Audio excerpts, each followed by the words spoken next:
They were known as the Long Island Nine, 9 Republican state senators from the island who were so politically powerful that they could almost dictate the terms of education aid.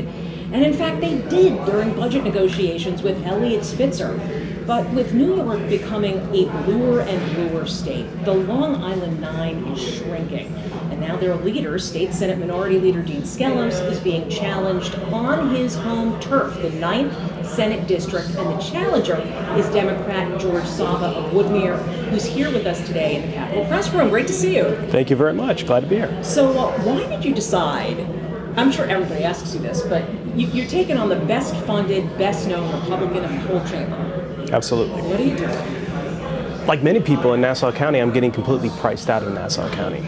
Right now we have one of the highest, if not the highest, tax burdens in the country. We have massive waste. We have over 300 taxing entities that have absolutely zero oversight, and we can't afford it anymore.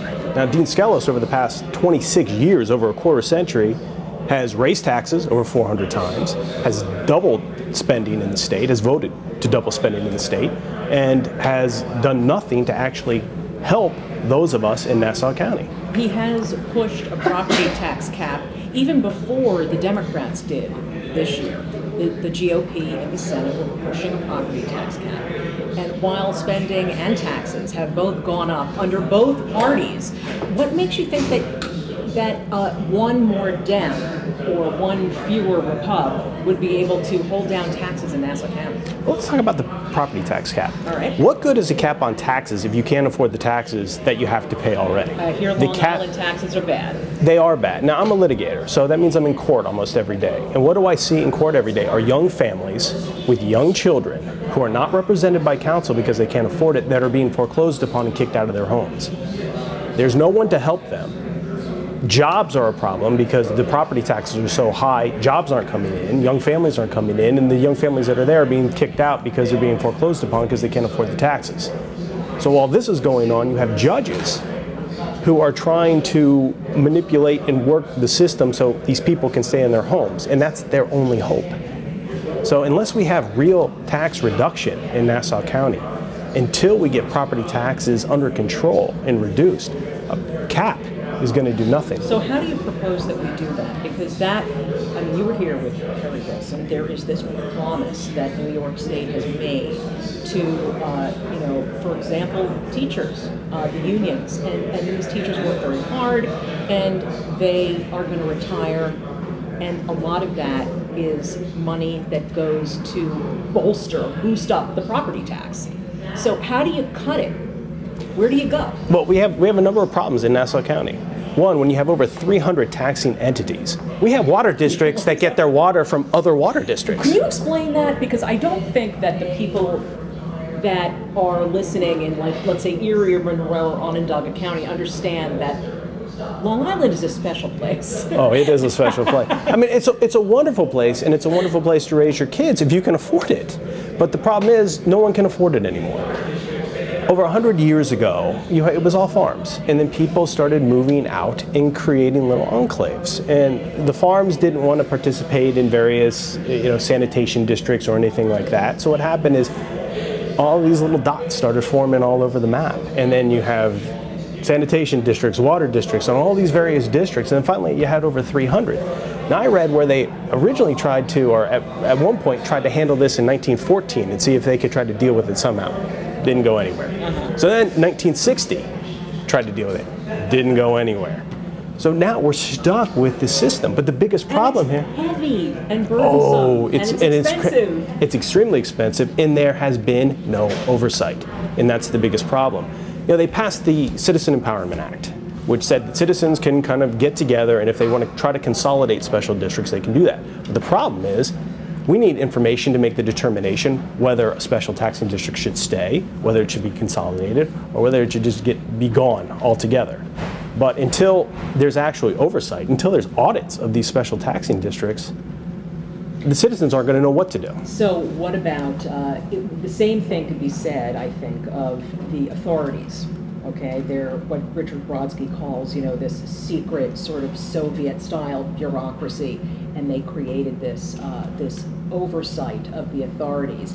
is that something that you would be pushing for in oversight to these little mini governments that are all over the place? Well, considering they have no oversight, we need oversight because they're passing budgets and no one knows, and then we're just paying it. I mean, our tax bill comes and then there's all these things that are listed. How much is a tax bill in your neighborhood? Just give me a...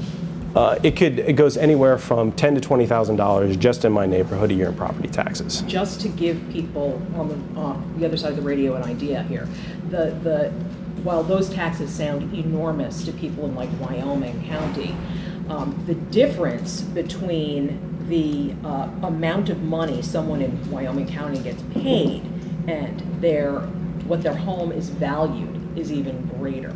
So this is an issue all over the state. Well, I mean, just for me, I'm paying almost 5% of the market value of my home in property taxes. That's a tremendous, tremendous amount of money. And I'm not the exception, I'm the rule. So, but one of the bigger other tax hits that we have are obviously school taxes. Now we have 56 separate school districts in Nassau County. Just fine, people like their school districts. But that means we have over 50 logistical departments, 50 separate busing departments. We have some buses with only 1 or 2 children on the bus. So if you actually focus on back office consolidation, then those are real savings that we could have in Nassau County. But it's never been done. Well, why? People have been talking about this, George, for so long. You know, we were talking about this on, I was at a different station and we were talking about this.